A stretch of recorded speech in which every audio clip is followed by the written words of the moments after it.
श्रीगुरुभ्यो नमः।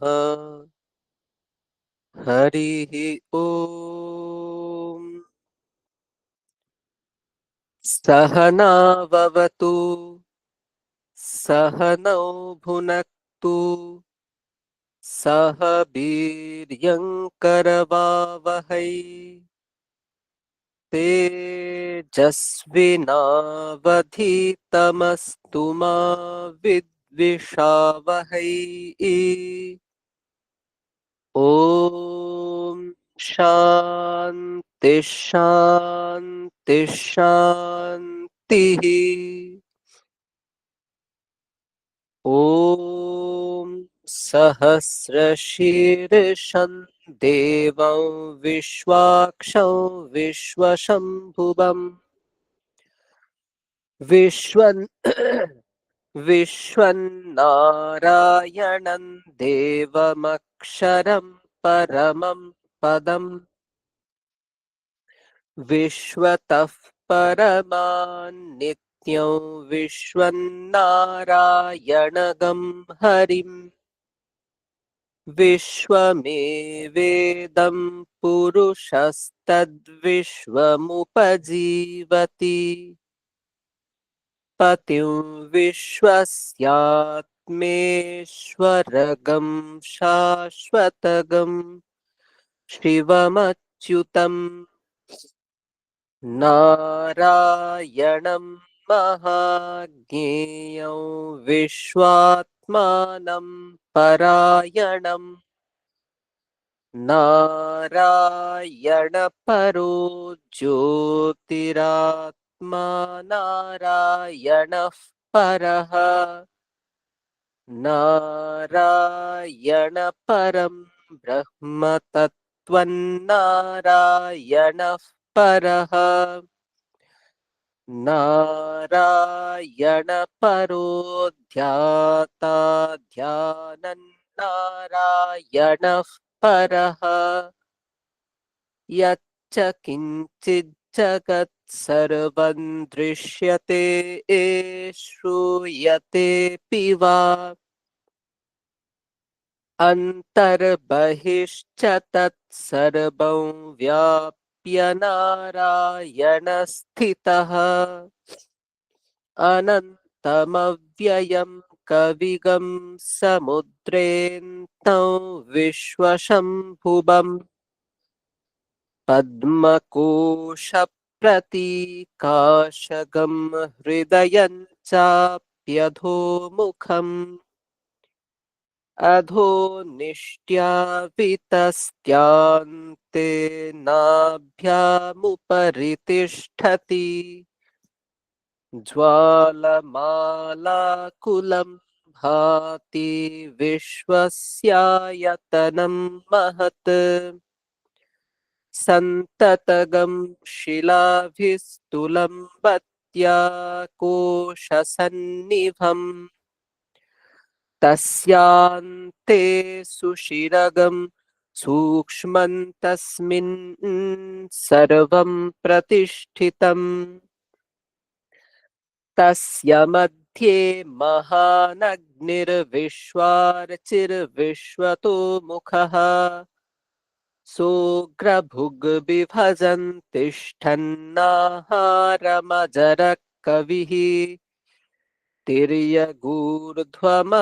शायीरश्मयस्तस्य सन्तता सन्तापयति स्वं देहमापादतलमस्तकः तस्य मध्ये वह्निशिखा अणियोर्ध्वा व्यवस्थितः नीलतो यदमध्यस्थाद्विद्युल्लेखे वभास्वरा नीवारशूकवत्तन्वीपीताभास्वत्यणूपमा तस्या शिखाया मध्ये परमात्मा व्यवस्थितः सब्रह्मस शिवः स हरिस्सेन्द्रः सोऽक्षरः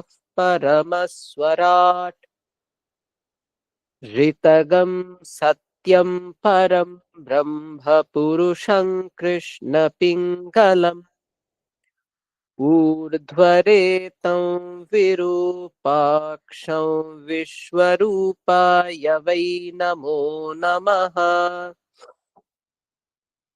ॐ नारायणाय विद्महे वासुदेवाय धीमहि तन्नो विष्णुः प्रचोदयात्। ॐ शान्ति शान्ति शान्तिः। अथ श्रीमद्भगवद्गीता अथ चतुर्थोऽध्यायः। श्रीभगवानुवाच इमौ विवस्वते योगं प्रोक्तवानहमव्ययम् विवस्वान्मनवे प्राह मनुरिक्ष्वाकवे ब्रवीत् एवं परम्परा प्राप्तम् इमं राजर्षयो विदुः सकाले नेह महता योगो नष्टः परन्तप स एवायं मया तेद्य योगः प्रोक्तः पुरातनः भक्तोऽसि मे सखा चेति रहस्यं ह्येतदुत्तमम्। अर्जुन उवाच अपरं भवतो जन्म परं जन्म विवस्वतः कथमेतद्विजानीयाम् त्वमादौ प्रोक्तवानिति।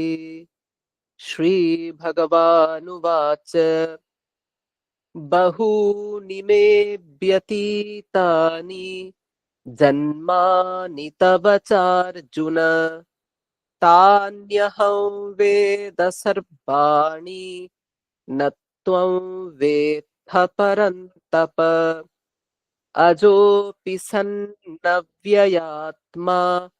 भूतानामीश्वरोऽपि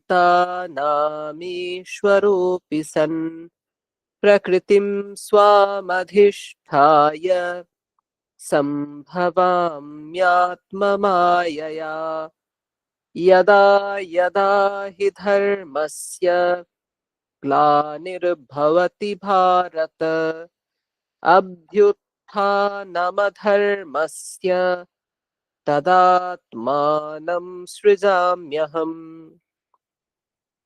परित्राणाय साधूनां विनाशाय च दुष्कृतां धर्म संस्थापनार्थाय संभवामि युगे युगे जन्म कर्म च मे दिव्यम् एवं यो वेत्ति तत्त्वतः त्यक्त्वा देहं पुनर्जन्म नैति मामेति सोऽर्जुन वीतरागभयक्रोधा मन्मया मामुपाश्रिताः बहवो ज्ञानतपसा पूता मद्भावमागताः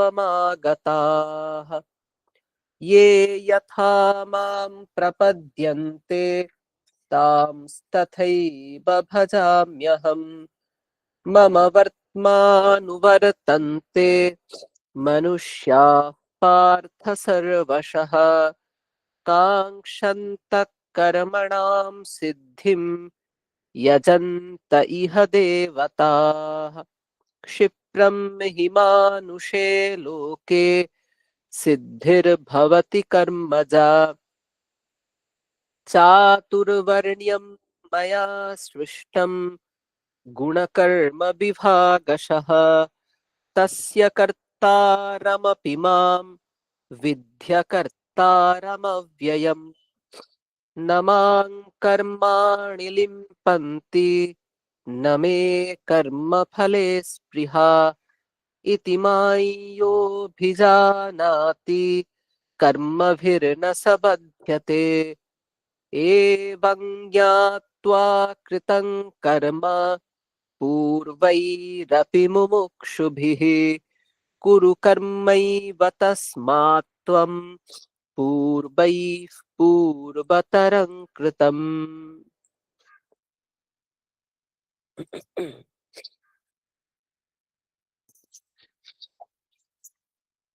আজকের মনন তৃতীয় অধ্যায়ের ৩৩ নম্বর শ্লোক। সদৃশং চেষ্টতে স্বস্যাহ প্রকৃতির্জ্ঞানবানপি প্রকৃতিং ইয়ান্তি ভূতানি নিগ্রহ কিং করিষ্যতি। আবার পড়ছি। সদৃশং চেষ্টতে স্বস্যাহ প্রকৃতির্জ্ঞানবানপি প্রকৃতিং ইয়ান্তি ভূতানি নিগ্রহ কিং করিষ্যতি। পূর্ববর্তী নিষ্কাম কর্মের যে আলোচনা, সেই আলোচনা আগের শ্লোকে উপসংহৃত হয়েছে।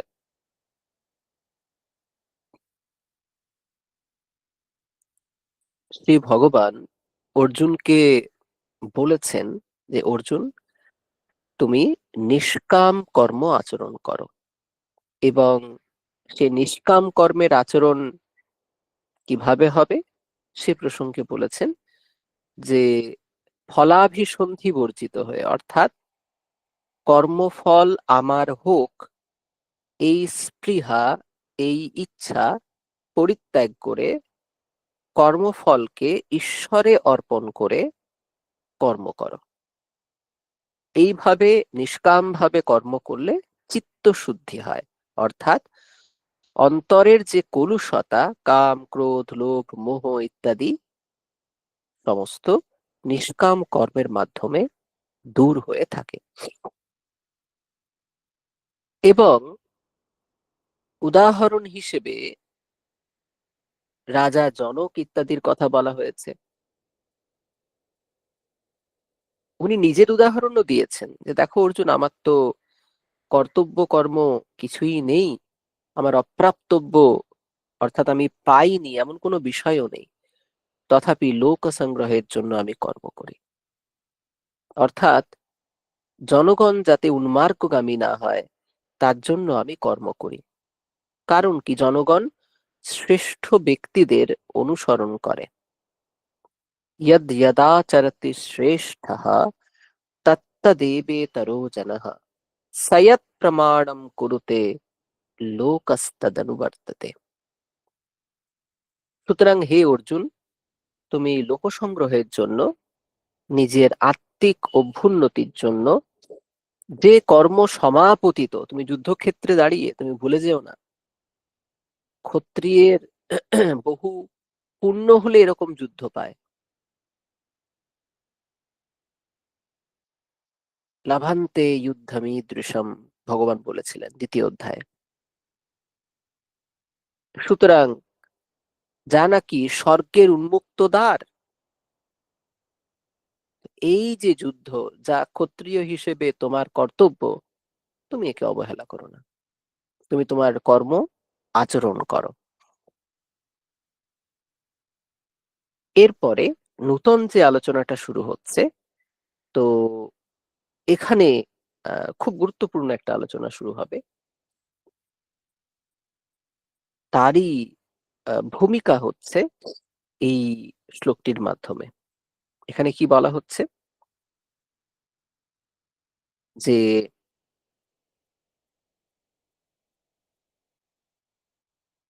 জ্ঞানবান আপি স্বস্যাহ প্রকৃতেহ সদৃশম চেষ্টতে। অর্থাৎ জ্ঞানী ব্যক্তিও নিজের স্বভাবের অনুরূপী কার্য করে। এর আগে বলা হয়েছিল যে প্রকৃতে ক্রিয়মাণানি গুণৈঃ কর্মাণি সর্বশঃ অহংকার বিমূঢ়াত্মা কর্তাহমিতি মন্যতে। প্রকৃতির যে তিনটে গুণ আছে, সত্ত্ব রজ তম, এই তিনটে গুণের দ্বারাই, এই তিনটে গুণই সমস্ত কর্ম আচরণ করে। যারা অহংকারের দ্বারা বিমূঢ়, অহম বুদ্ধি যাদের প্রবল, তারাই একমাত্র ভাবে যে আমি সমস্ত কার্য সম্পাদন করছি। সেটা মোহ, অহংকার বিমূঢ় আত্মা কর্তাহমিতি মন্যতে। সেই সূত্র ধরেই বলছেন যে দেখুন, জ্ঞানবান, যার জ্ঞান হয়ে গেছে, সেও যখন কোনো কাজ করেন, সে নিজের প্রকৃতি অনুসারেই করেন। এখানে প্রকৃতি মানে স্বভাব, ঠিক আছে, সেও তার স্বভাব অনুসারে করেন। এবং শঙ্করাচার্য এখানে প্রকৃতি শব্দের অর্থ অবশ্য বলেছেন প্রকৃতির নাম পূর্বকৃত ধর্মাধর্মাদি সংস্কারः বর্তমান জন্মাদৌ অভিব্যক্তः। এখানে প্রকৃতি বলতে পূর্ব পূর্ব যে জন্ম রয়েছে, সেই জন্মে সম্পাদিত কর্ম অনুসারে যে ধর্ম অধর্ম ইত্যাদি সংস্কার রয়েছে, যা নাকি এই জন্মে অভিব্যক্ত হয়েছে, তাই প্রকৃতি। অর্থাৎ আমার পূর্ব পূর্ব জন্মের যে ধর্ম অধর্ম ইত্যাদি সংস্কার রয়েছে, সেই সংস্কার অনুসারেই সকলে কর্ম করে, ঠিক আছে। তো প্রকৃতিম ইয়ান্তি ভূতানি, ভূতানি প্রকৃতিম ইয়ান্তি, প্রাণীসমূহ তার নিজের প্রকৃতিকেই অনুগমন করে। নিগ্রহ কিম করিষ্যতি, শাসন বা নিষেধ কি করবে, মানে সকলেই স্বভাবের বশবর্তী। তার নিজের নিজের পূর্ব পূর্ব জন্মের যে ধর্ম অধর্ম প্রভৃতি সংস্কার আছে, সবাই সেই সংস্কারের বশবর্তী। সুতরাং কোনো শাসন নিষেধ কে করবে? তো শ্রী ভগবান অর্জুনকে কিন্তু এক মুহূর্তের জন্য ছেড়ে কথা বলেননি। বন্ধু তো, প্রথমে দ্বিতীয় অধ্যায় মনে করুন, আমাদের আলোচনাতে আমরা দেখেছিলাম যে প্রথমে তাকে ব্রহ্মজ্ঞান সম্পর্কে বলা হলো। তারপরে ব্রহ্মজ্ঞান বলার পরে তার চক্ষু খোলার জন্য বলছেন, দেখো অর্জুন, এবার কিছু কাণ্ড জ্ঞানের কথা বলি। বলে একদম প্র্যাকটিক্যাল ফ্যাক্টস। তুমি যুদ্ধ থেকে পালিয়ে গিয়েছিলে, লোকে তোমাকে কি বলবে? বলবে ও যুদ্ধ টুদ্ধ করতে জানে না, কিছুই ওর, যা বীরত্ব গাথা সবই কল্প কথা, আদতে ওর কিছুই নেই। তো যারা মানি, যশস্বী, তাদের কাছে তো এ তো মৃত্যুর স্বরূপ। ভেবে দেখো অর্জুন কি করবে। এখানে ছোট্ট করে একটু বললেন যে আমি যতই বলি অর্জুন, তুমি তো সেই তোমার প্রকৃতিকেই অনুসরণ করবে। এই এত বলা কওয়া শাসন নিষেধ এ করে কি আর হবে? তো মানে এইভাবে আরেকটা কনভারসেশন শুরু হচ্ছে, মানে আপনারা বুঝতে পারছেন অবিলম্বে অর্জুন কিছু না কিছু বলতে চলেছে। তো এখানে বলছেন যে প্রকৃতিম ইয়ান্তি ভূতানি নিগ্রহ কিম করিষ্যতি। অর্থাৎ আমি, এই যে আমি শ্রী ভগবান, আমি যা নিষেধ করছি, এটা করো না বা ওটা করো, সবাই জেনেও করতে পারবে না। কারণ কি, তার পূর্ব পূর্ব সংস্কার এরকম আছে। এই যে দেখুন না, আপনারা আহ এই যে সকালের প্রাত্যহিক উপাসনাতে আসছেন, বাকিরা কি আসতে পারবে না? না, তারা আসতে চায় না। দুটোই কিন্তু একদম পজিটিভ, তারা আসতে পারে এবং আসতে চায়, কিন্তু খুব কঠিন। আপনার চাওয়ার ওপরেও সবটা ডিপেন্ড করে না। কারণ পূর্ব পূর্ব সংস্কার আমাদের আছে, সেই সংস্কার আমাদের পরিচালিত করে, নির্ধারিত করে আমাদের গতিপথ। তার বিরুদ্ধে যুদ্ধ ঘোষণা করতে হয়, যেটা করে অন্তত আমি আহ উপাসনাতে অংশগ্রহণ করতে পারছি। তো আত্মিক উন্নতির জন্য আপনাকে এই পুঞ্জীভূত সংস্কারের বিরুদ্ধে যুদ্ধ ঘোষণা করতে হবে। মানে এখানে মারকাটের কোনো ব্যাপার নেই। যুদ্ধ ঘোষণা মানে কি, মানে হচ্ছে যেটা আমার মনে হবে ঠিক কল্যাণের জন্য, অলসতার কারণে বা অন্য কিছুর কারণে যাতে সেখান থেকে আমি নিবৃত্ত না হই। আমার যদি মনে হয় যে এই পড়াশোনাটা আমার করা উচিত, বা এই কাজটা আমার পরিবারের কল্যাণের জন্য করা উচিত, তাহলে সেটা করতে হবে। কোনো অলসতা, কোনো ডিস্ট্রাকশনের জন্য যেন ওই পথ থেকে আমরা সরে না আসি।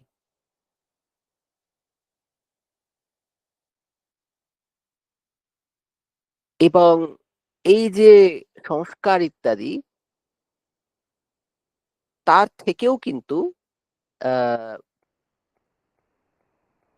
সরে যাওয়া যায়, সেটা ঈশ্বরের কৃপা হলে হয়। তো এই জন্য সাধনায় যদি আপনারা থাকেন, তাহলে কিন্তু যে সংস্কার সমূহ আছে তার প্রভাবকেও অতিক্রম করা যায়। তো একটা গল্প বলি।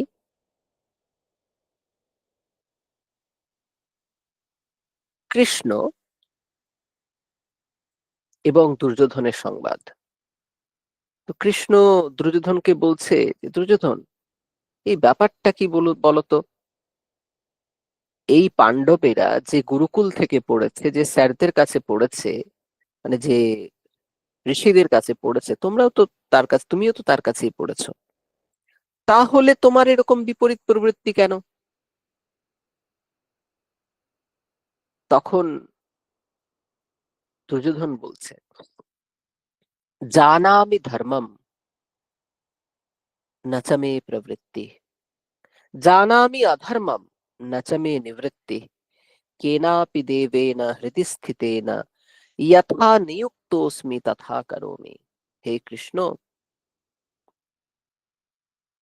জানামি ধর্মম, আমি জানি ধর্ম কি, কর্তব্য কি, কোনটা করা উচিত, কিন্তু আমার সেখানে প্রবৃত্তি হয় না, আমি সেখানে যুক্ত হতে পারি না, আমার ভালো লাগে না।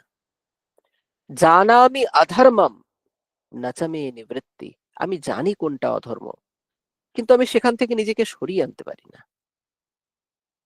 কেনাপি দেবেন হৃদি স্থিতেন, যেন আমার হৃদয়ে কোনো এক দেবতা আছেন, তিনি আমাকে যথা নিযুক্তোস্মি তথা করোমি, তিনি আমাকে যেভাবে নিযুক্ত করছেন, আমি যেন সেভাবে যন্ত্রবৎ কাজ করে চলেছি। যথা নিযুক্তোস্মি তথা করোমি। ফলে এখানেও যেন সেই একই ধ্বনি আমরা শুনতে পাচ্ছি, যে নিগ্রহ কিম করিষ্যতি, পূর্ব পূর্ব সংস্কার অনুযায়ী তারা কর্ম আচরণ করছে, নিগ্রহ, বারংবার নিষেধ ইত্যাদি কি করবে? যদি আমাদের জীবন আমরা পরিবর্তন করতে চাই, যে আমার জীবন এই খাতে প্রবাহিত হোক, তাহলে তার জন্য যেটা প্রয়োজন সেটা হচ্ছে কিছু অভ্যাস পরিবর্তন করা। কারণ অভ্যাস থেকেই সংস্কার আসে, সংস্কার তৈরি করা যায় না। আপনি ভাববেন না যে আপনি সংস্কার তৈরি করতে পারবেন না, যা আপনার পূর্বার্জিত আছে আপনি ওখানেই স্টাক, এমনটা নয় কিন্তু।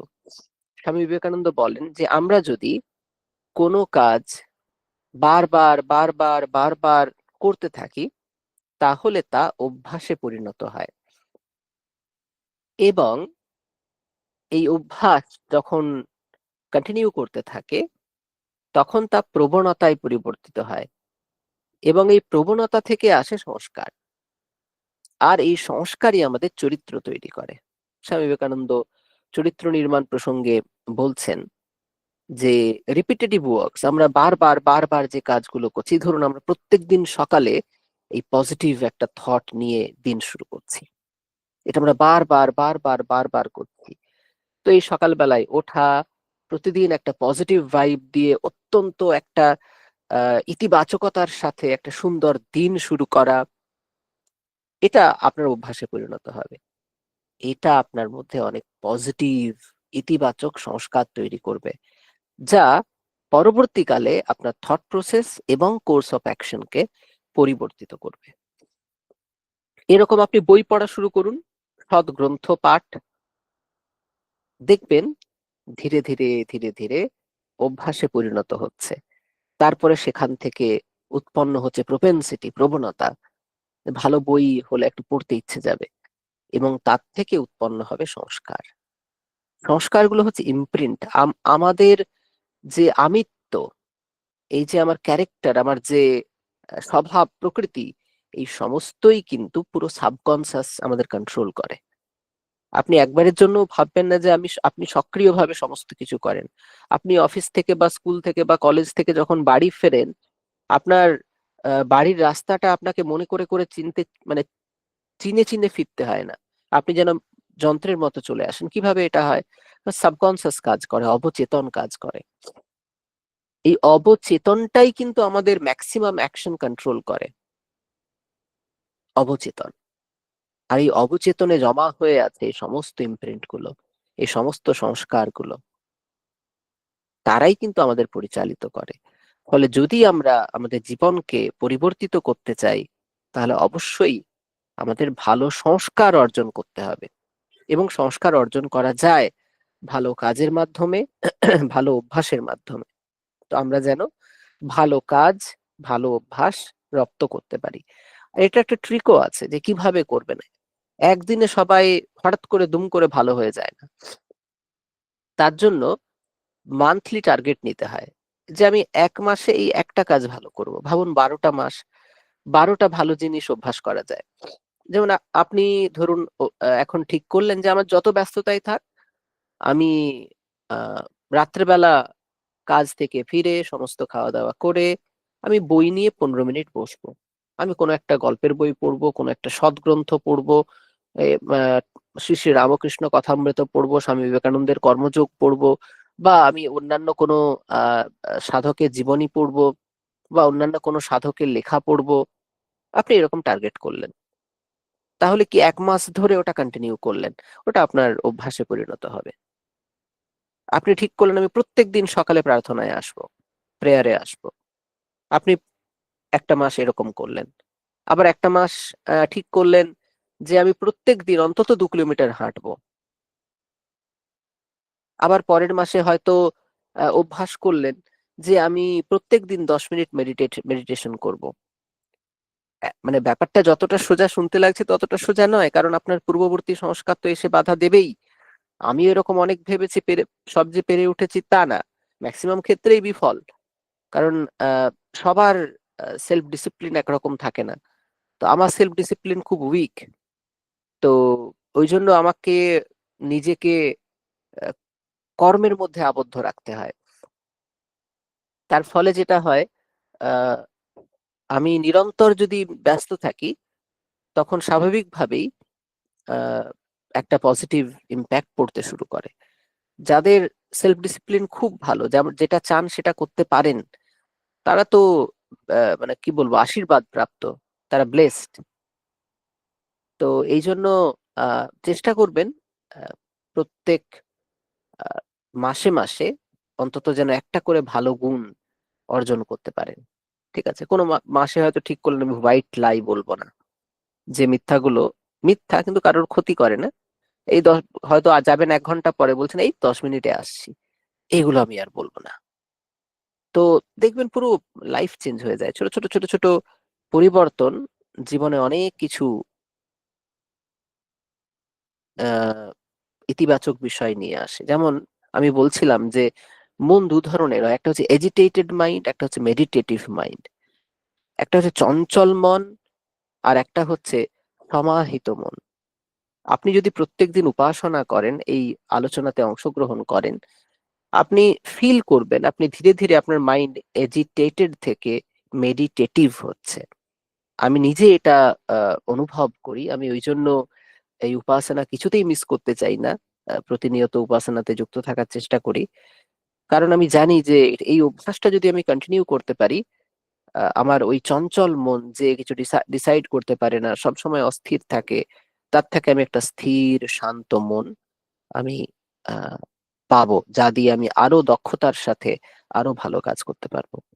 বেশ, তাহলে আমরা যেন আরো ভালো সংস্কার অর্জনের দিকে অর্জনের জন্য চেষ্টা করি এবং নিরন্তর শুভকর্মে রত থাকি।